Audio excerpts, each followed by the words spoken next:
can prolong their advantage states very reliably. With Snake's rather slow airspeed, it can be a little bit tricky to get around stuff like that. But that's assuming you get put in disadvantage at all, which Snake can trade with you pretty consistently regardless. Yeah. A lot of it, I feel like Snake's gonna be one to play with. Because, like, I really like immediately setting up around the platform because that way if Ike tries to, like, nair around the platform, you can have that, essentially projectile smash to hard punish them for it. But also a lot of this is like Snackz is really gonna need to watch his spacing on shield because like Ike loves to hit shield, but Snake Grenade is the greatest deterrent of just blindly pressing buttons on this character's disadvantage. It gets even harder when you have disjoints like this because throwing out moves in neutral can become devastating if Snake reliably uses grenades as items instead of just as additional block. Or even just tries to use them as projectile, like just throwing them straight towards you. That too, yeah. I thought he died for a second. I'm like, what was that DI? But then I heard his little cipher. But okay, he's gotta go. Gotta go up. So he has enough time to throw out all of his shenanigans, and giving yourself extra time with Snake is kind of the key because not only do grenades come out frame 1, and you want to put out 2. So Price, he went for jab there. Yeah. You read the deck away. Up tilt is right I there. I guess his theory was, oh, if I miss the jab, then I won't have to fully commit to something like up tilt. So you can just jab one and then try to grenade, or even try to dash in if they do a delayed awaken or something. He does wrap it up really quickly and with the just grab down throw up tilt. Oh. Yeah, back there C4. One of his like most threatening combos. It's just unfortunate. Unfortunate it spawned off of a whiffed grab from Ike, but it is. I mean, it is what it is, and you can start playing this game. Grabs are so huge against Snake though, so you can't deter yourself away from it, even if your character doesn't have the best grab range. Nice abuse of the Mega Armor, just getting past a lot of the options, but not paying attention to it. Little C4 hiding in the little black stripe of the Pokeball. That's such a... that's so cheeky. Just like, yeah, I'm going to put it right here. So once that red beeping stops, it's really a test of your memory. Alright, now Snake with the lead can freely chuck some of these grenades, and while there's so much tech that Snake can do, with like B-drop grenades so that you're always kind of covered by a grenade but still having like the ability to do basically whatever you want. I really like the set play at that ledge. How since he kept in the side B on there and having a grenade in front of him, Ike was just predispositioned like, oh, he has a grenade in front of him. So like having the C4 behind covers a roll behind in that ledge get up. Sorry for cutting you off there. No, yeah, I mean, it's absolutely true, and it kind of feeds into what I'm saying. There's so much tech, but there's a lot of stuff that you don't necessarily need to implement in a lot of matchups because like Ike avoiding grenades is very hard, but you avoiding Ike can be equally difficult because that full jump was used, and Ike didn't need to go anywhere, just up there. Yeah, that's what you have to do versus Ike is like when you get up thrown. Especially if he's delaying his jump, you jump away and then you try to fastball air dodge past him. It's like if you try to stall in there, especially when he's doing a later up air, he's always gonna catch it. It doesn't matter. Like worst case scenario for him is he takes a trade, and the chances of like dying to the trade or even being put in a bad scenario is like 0 to none. And you can't even try to reliably cipher out of a spot like this because I mean he goes for up throw. Yep. He uses double because Ike up air does 11 damage, which is enough. Yeah, you gotta just run away. Like once you see him do the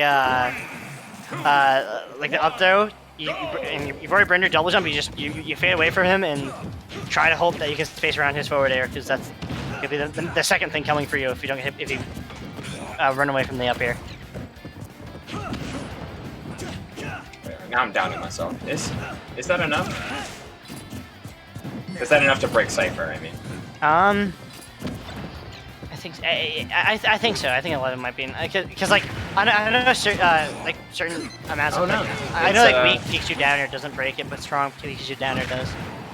To knock Snake off of Cypher, yeah, you need to do 8. But to destroy 8. Cypher, you need to do 15. That's what I was thinking of. Yeah. There we go. The more we know. I don't know. I just kind of throw a purple Pikmin and he just kind of explodes. So Fair. I literally thought of like the percents. I'm like, okay, as long as it's not like, you know, Pikmin toss hitting his body. Well, actually, no, Pikmin toss will hit, but like any other really weak move, it'll break some Hyper Armor.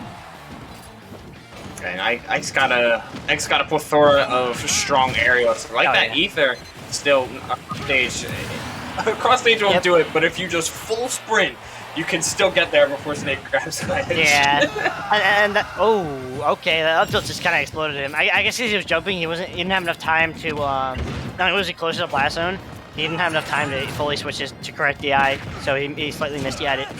But that's something a lot of people, like, really, disrespect about Ike is how low his dash tech goes.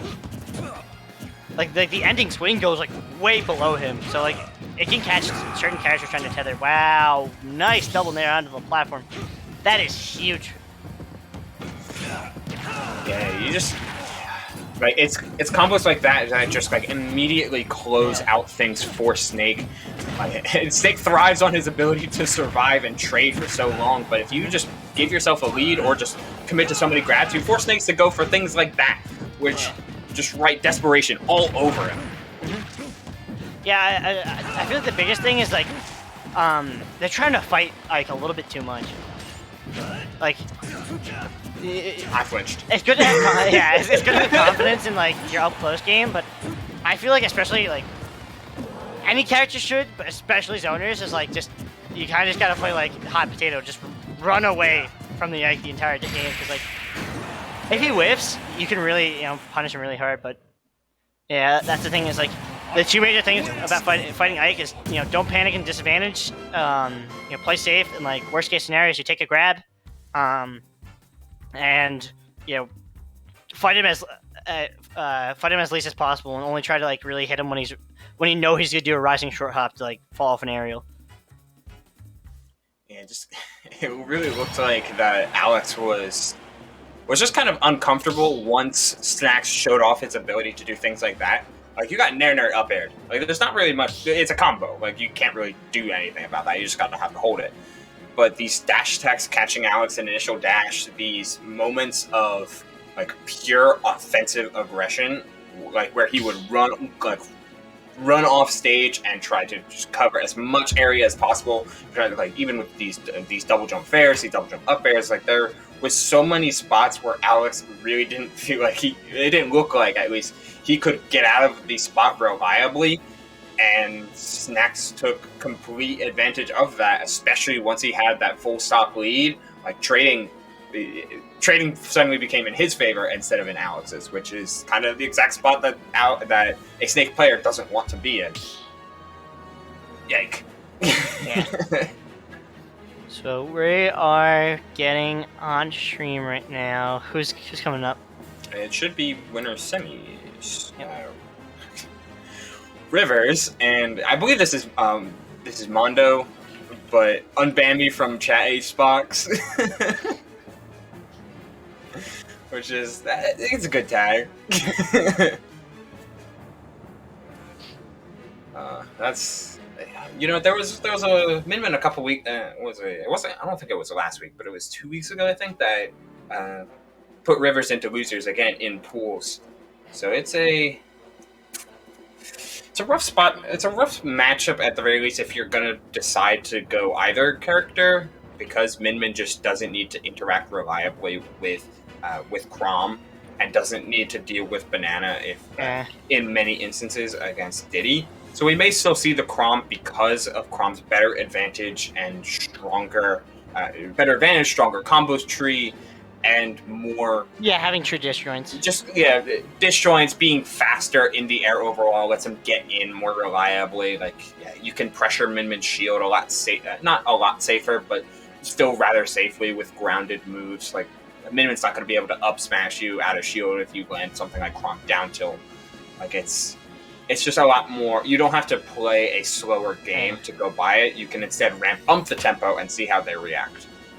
Yeah, but I also think that the trade-off for going Chrom is you really, really have to watch your recoveries. And Rivers is really, really phenomenal at doing it, but Diddy definitely has the